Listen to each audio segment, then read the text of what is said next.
trying Minoxidil in order to prevent further degeneration of my hair. What we will cover: first, the two main products. Second, additional methods you can use in order to maybe increase the efficiency of these products that are currently seemingly effective and on the market. An introduction to why I get this now and how it has been for me and how I maybe will turn out in the future, depending on the different variables, mostly the genes. And fourth, we will unbox this package and see and actually apply it. And this is therefore also kind of an unboxing. The two products on the market are called finasteride and Minoxidil. Finasteride, as I understand it, works by inhibiting something that is called DHT. What is DHT? DHT is dihydrotestosterone.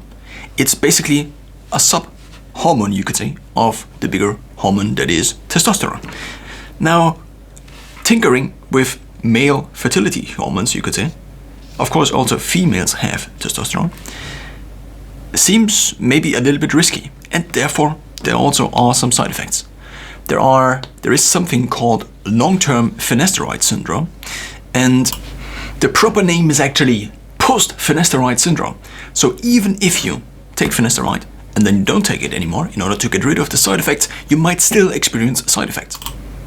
According to medlineplus.gov, the side effects, the normal side effects, and not the post side effects, can include an inability to have or maintain an erection, decreased sexual desire, problems with ejaculation, including decreased volume of ejaculate, pain in the testicles, depression. Call your doctor immediately if you experience those: rash, itching, hives, swelling of the lips and face, difficulty breathing or swallowing. Finasteride may also cause other side effects. According to ncbi.gov, this condition termed post-finasteride syndrome is characterized by sexual side effects, i.e. low libido, erectile dysfunction, decreased arousal and difficulty in achieving orgasm, depression, anxiety, and cognitive complaints that are still present despite drug withdrawal. Now, every drug has some side effects, and how many of these occur and whether these occur for you is just a numbers game, actually, you could say. Not only a numbers game, but also depending, of course, on you, on your situation.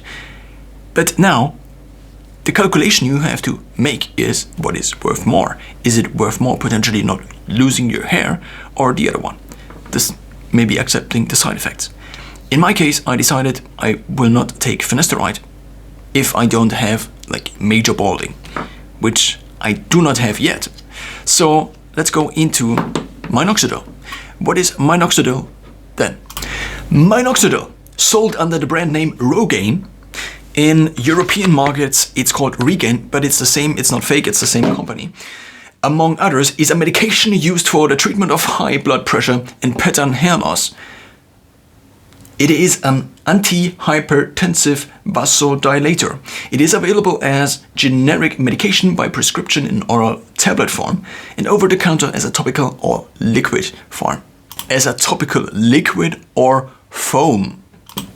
How does it work? The mechanism by which Minoxidil promotes hair growth is not yet fully understood. Minoxidil is an adenosine 5-triphosphate sensitive potassium channel opener, causing hyperpolarization of cell membranes. Theoretically, by widening blood vessels and opening potassium channels, it allows more oxygen, blood, and more nutrients to the follicles. Moreover, Minoxidil contains a nitric oxide moiety and may act as a nitric oxide agonist. This may cause follicles in the telogen phase to shed, which are then replaced by thicker hairs in a new anagen phase. From what I understand, it is this. We have a shedding phase and another phase. In the shedding phase, the hair sheds, and in the other phase, the hair grows. By now shortening the phase in which the hair doesn't grow, you're basically growing more hair. Now the top 10 of the most common side effects. Minoxidil in males: erectile dysfunction, depression, dizziness, anxiety, libido decreased, hypoesthesia, headache, dermatitis contact, chorioretinopathy, and skin disorder. So basically, you might get rashes if you apply it on the skin, and you also might get a lot of other side effects. Now, just because side effects are listed doesn't mean they will be very likely for you to then have them. Side effects have to be listed if they exceed a certain threshold. And then they have to be listed either as major side effects or as minor side effects. And therefore, even though there are a lot of negative sides to finasteride and to Rogaine and Regaine, they are on the market. And since the society, I think, in terms of drugs, is just in general kind of good at regulating what is actually good for people, because most people actually are not experts. Experts are also not expats, but also not experts when it comes to these products. So therefore, there has to be a mechanism of action or a system which prevents normal people from harming themselves. And therefore, I think if you can get something like this over the counter, it cannot be that bad. It's not that I think this makes sense to use it just as an excuse to not dive into the actual things behind it, but I think it makes sense to maybe use it additionally as a proxy for why it then makes sense. If something is hidden behind doors and 200 feet below ground and it is radioactive waste, then probably most people shouldn't get to it. But if you can order something like this from Amazon, then maybe it's not as dangerous. So this is just kind of a proxy on how the bigger societal system prevents normal people from accessing stuff that is potentially dangerous. Because if a company, for example, puts out something like this and millions of people use it and might have potential side effects, well, another potential side effect is that it also works globally, as I understand it, so therefore it might also increase your beard, which for people in the age of, I don't know, when the beard starts to grow and then when it ends basically and it is basically fully grown. So for me, over the last years, my beard actually really began to grow a little bit more, even though it still doesn't look that good and it's still not that thick. But basically what Rogaine or Regaine in this case, or Minoxidil in this case, could do is potentially also move this window at which the beard would usually grow. Maybe it's 25 to 30 when the beard is actually then fully grown, you could say. Of course, the beard constantly grows, but of course the hairs over time develop and the hair follicles over time still develop, maybe up to age 30. In my experience, over the last years, it still grew thicker and thicker, and these hairs, for example, are actually hairs I only got recently, basically within the last 2 or 3 years. So many people use it in order to increase your beard, but it seems to work globally. This means now, if you use it in order to increase basically the density of your beard, you also might just have hair falling out. Why is hair falling out? Because the shedding phase. If we first basically shorten the shedding phase, of course, then the hair maybe in the beginning falls out. That's not necessarily because of this, what I just said, but this seems to be a usual effect, that hair in the beginning falls out because the old hair then sheds. And then only the new hair grows, and that's kind of the effect that we actually want to go for. So basically, as I understand it, with Minoxidil, as long as you take Minoxidil, you have different proportions of these two phases, of the growing phase and of the shedding phase. And by sustaining these different proportions, you then are able to have more hair. But there is basically no long-term effect to this. It's basically just using fertilizer in order to grow more. But if you have flowers, a bed of flowers basically, and you pour in fertilizer, as long as you pour in fertilizer, the flowers will grow better. But if you take out the flowers and the flowers also grow, and then you have to seed them new and so on and so forth, and you remove the fertilizer, then you have the same what you would have without the fertilizer. In terms of now hair growth, this could mean that your hair growth and your hair loss over your lifetime could be like, if this is full baldness and this is a full head of hair, then in the beginning you start out like this. I don't know what the function in the beginning looks like. And then over time, let's just assume it is linearly, you lose all of your hair until this is for some people maybe age 80, for other people it might not be age 80, but 50, 40, depending on your genetics basically. Also depending on a few other factors such as your nutrition, such as your overall health, and so on and so forth. Now, as I understand it, as long as you take Minoxidil, what you basically are doing is you're moving this line And basically, you're transforming this function vertically, and you move it down a little bit, as long as you take minoxidil. But it doesn't have a long-term effect apart from the short-term effect that is basically a fertilizer. And as soon as you get rid of minoxidil, or regain, or rogaine, or Rogan, you also then get rid of the effect again. So therefore, it is not a long-term solution, it is just a short-term solution, but it is maybe the better solution if you just want to try something out. So now, let's make it all about me. Over the last 2 years, I let my hair grow. I had it up until here. It actually sounds ridiculous right now because I also cannot imagine myself with long hair anymore. Before, I always had it short or in this length where it's like, it is kind of long, you could say, but it is not like shoulder length long. So now what I realized is that as the hair began to grow, more and more hair began to fall out, seemingly. But I think this is just a mental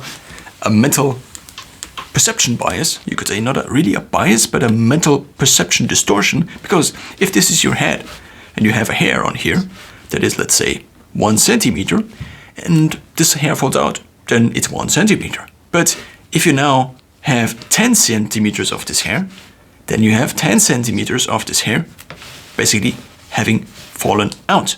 Now, in terms of perception, it seems as if now 10 times the hair is falling out, which is obviously not. Given the fact that the hair probably is on average the same thickness, therefore, in total volume, if you then collect your hair in a glass, for example, it would be more hair, because more hair is falling out. That's basically it. So the distortion in perception might just be that you now think more hair is falling out. To which extent my perception of this whole phenomenon is now influenced by this, and to which extent actually it is actually really occurring, and to which extent I just didn't realize that my hair was thin all along over the last years, I don't know. What I do know is that my hair just didn't look that good anymore. And now it kind of looks good on here, but often if I don't have like a super nice hairstyle, then you can actually already see the scalp beneath. So basically the front hair is thinning. Also my side temples are really recessing, I think. And if I compare myself to these pictures I had before, then well, it seems to be better. There also seems to be a little bit of hair regrowth, because there is this other theory that if this is your head, then this is the front of your face.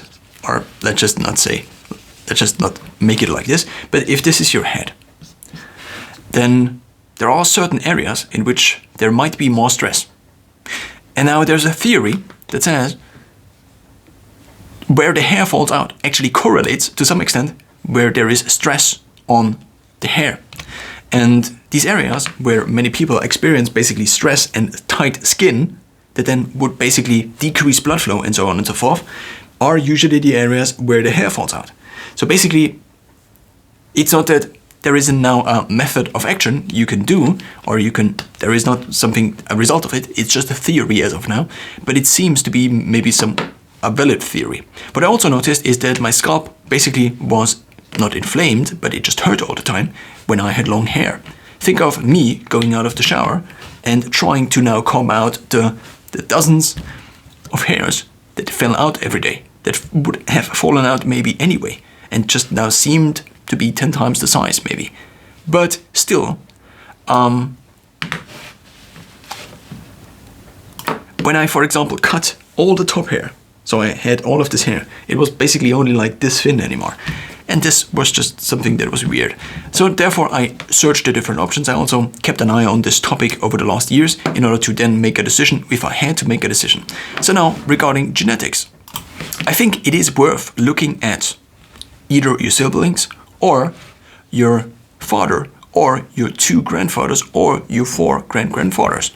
So now let's take a look at the different parts. Since I do not have a significantly older sibling, and also not one that actually has already a bald head, I can basically not get any information out of this. Then I have a father, and this father already has kind of a very recessed hairline. Not that recessed, he still has hair, and he also is significantly older than me, obviously. But there seems to be androgenic alopecia in my family, at least according to this. Now, then I have two grandfathers, and out of these, one has still a very full head of hair, even though thinning, but he is also significantly older than my father, obviously. So therefore, along the line, in the evolution here, already a lot further. But it seems that I have more the hair gene of my father. So therefore, the other father, basically, was basically almost bald from the pictures I saw. So basically from when he was very old. And now these again also had two fathers.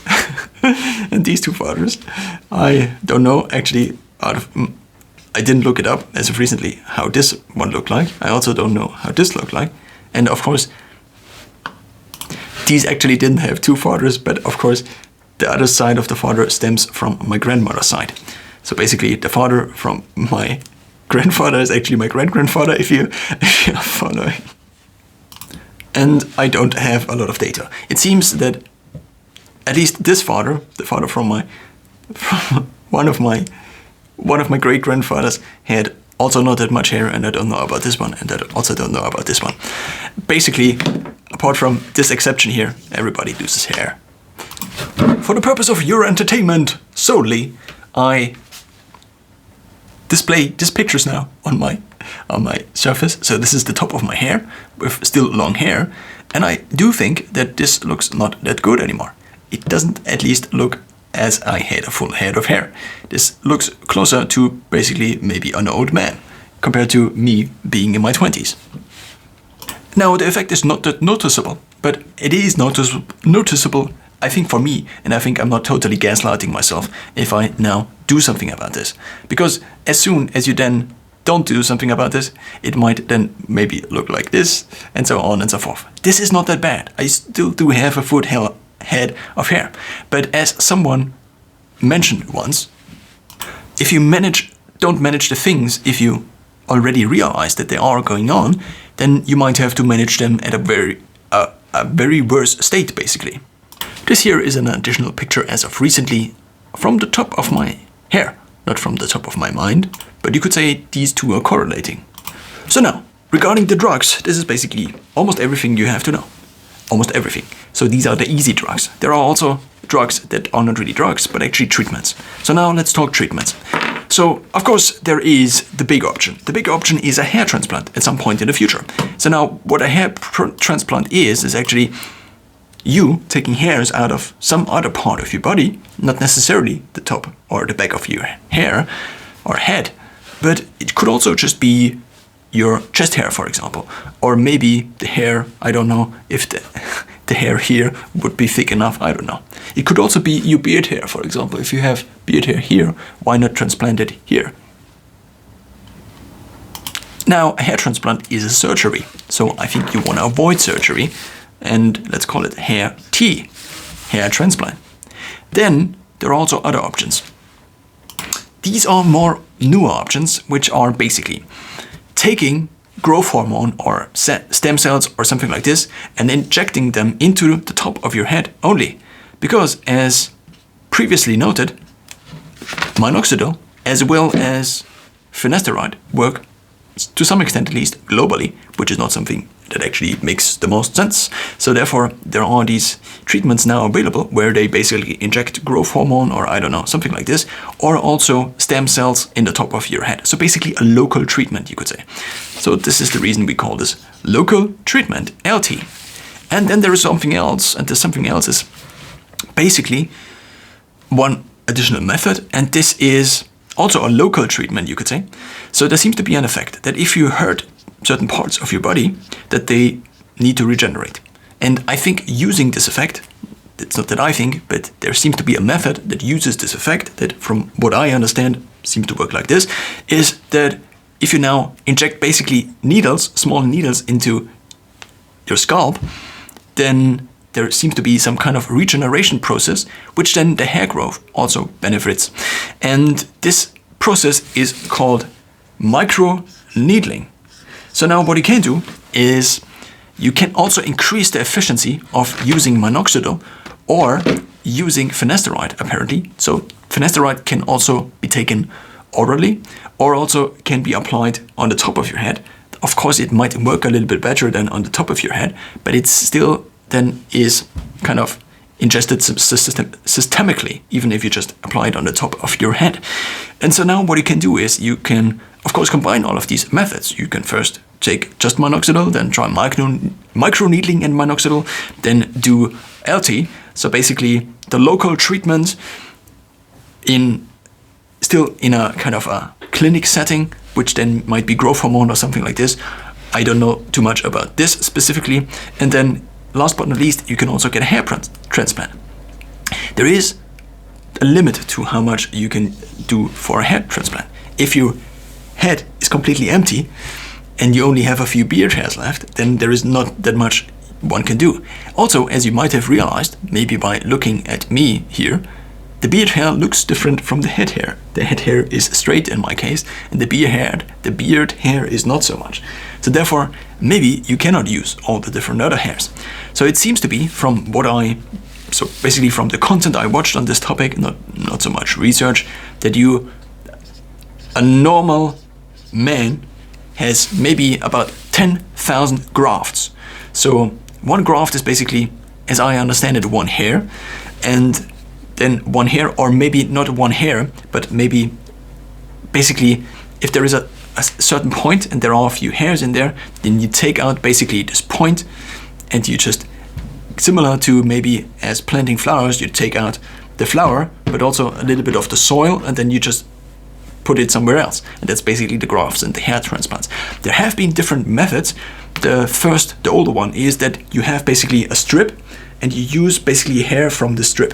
So on Elon Musk, for example, you can actually sometimes see where they took out his hair, and also Joe Rogan has a scar on the back of his head where he actually had this hair transplant.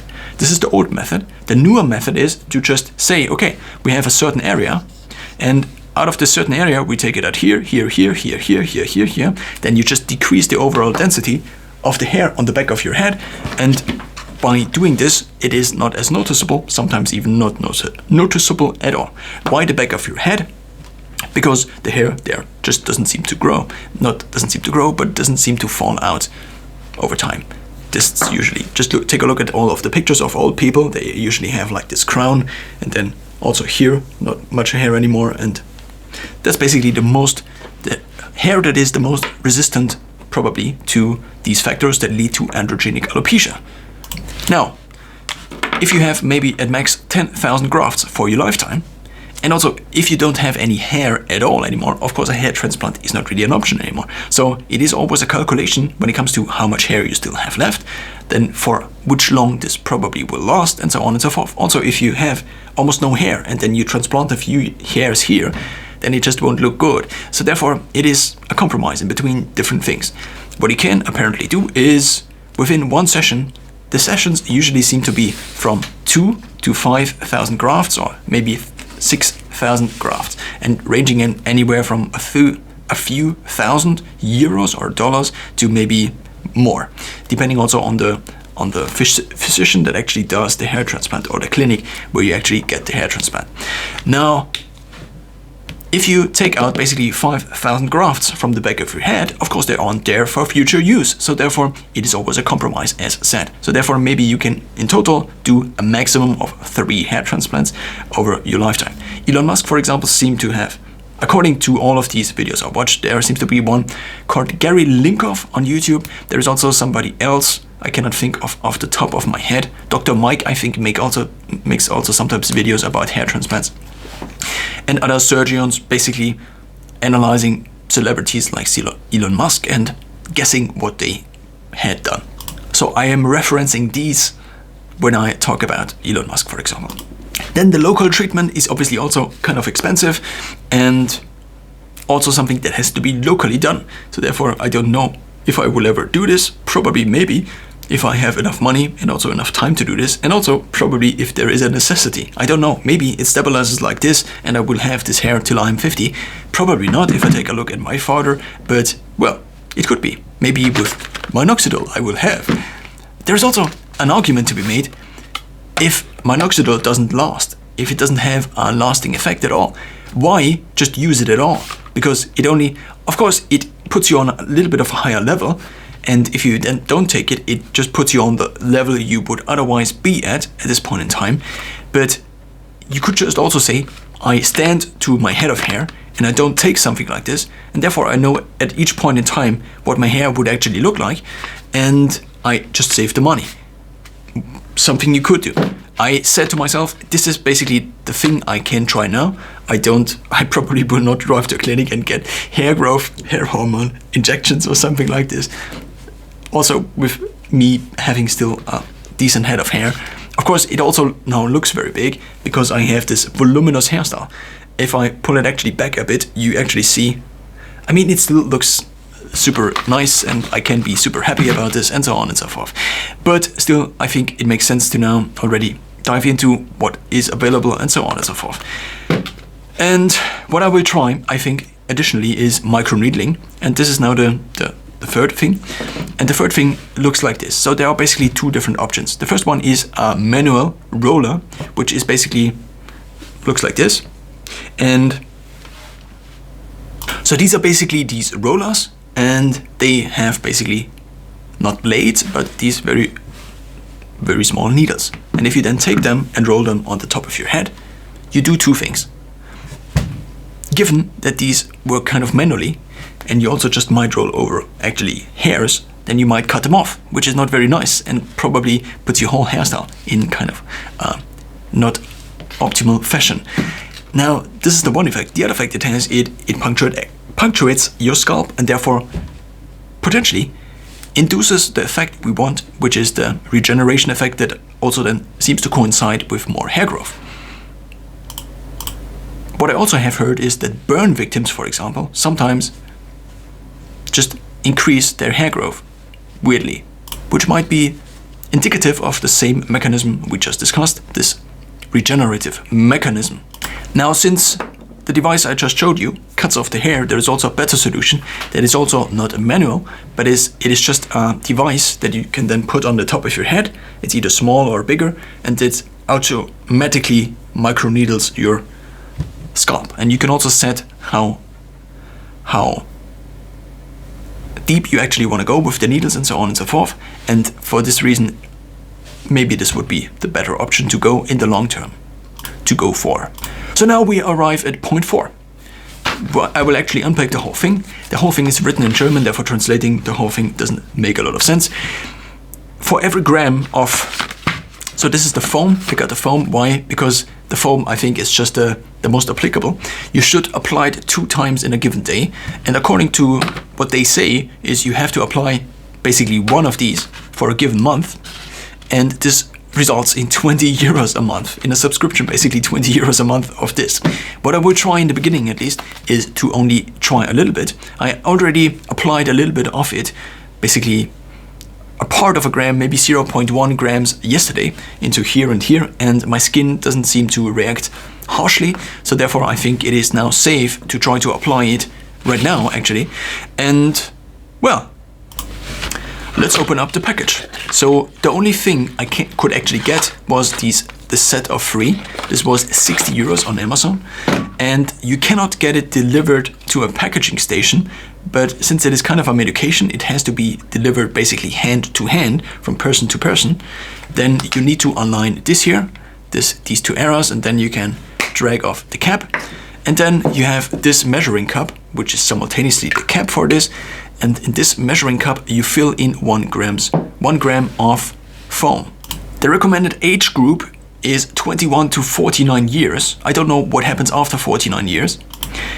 Now, in terms of how much, 1 gram seems to be, so if you fill up this cup to the brim, it seems to be 2 grams, and you actually want to only fill it up to half, and then it is 1 gram, and you want to do 2 times 1 gram in the beginning of the day, in the morning, and also in the evening. What I think I will do is just after I shower, so I shower usually either 1 or 2 times a day, depending on whether I also run in the morning, just for 10 minutes, and then I shower afterwards very quickly. And I think it makes sense to, since I'm already in the bathroom, to then apply 2 times a day, even if I don't take the recommended gram, but maybe a little bit less. So now, similar to other sprayers, you just have it here, and then you just spray this in here. And that was already kind of much. So now you can not obviously, but apparently, as also this image here shows that you can just take your hands. I was not sure if I can just apply it with my hands, because then I also have maybe accelerated hair growth on my hands, but then it says you should just apply it onto the actual locations where you experience your male pattern hair growth. Oh man, just how ridiculous is this? Me here with my kind of normal hair, applying foam into my head. Like, oh yeah, I'm losing my hair. I do really need all these medical procedures in order to keep up my looks. Ridiculous. Well, but also I finally did something about this. I made a decision and I will now try this and I will see how it goes. Also, there seem to be people that don't respond to minoxidil, so maybe it doesn't work actually for you. And for this reason, I now wanted to try it at least once, because maybe I'm one of these non-responders, not one of these first responders, but one of these non-responders, and therefore maybe it doesn't work after all. So now this seems to be about the 1 recommended gram, which contains 50 grams of minoxidil. I think it makes the most sense for me to apply it on here and also in the front, because I think this is the most important part. If I have receded temples, then I think it's not that important. But as you can see through my hair here already. If it's a little bit wet or if I have a little bit of oil in here, you can basically see my scalp now. Maybe also this is the last time I have one of these very fancy hairstyles. But that's kind of the state of minoxidil. Not the state of minoxidil, but the state of now finding out. I also discussed it in previous videos already on the decision process, and now I will try this out, I guess. And maybe I won't, but I think this won't go bad, so I can just store it and have it in the future, have it for future use basically. And that's it.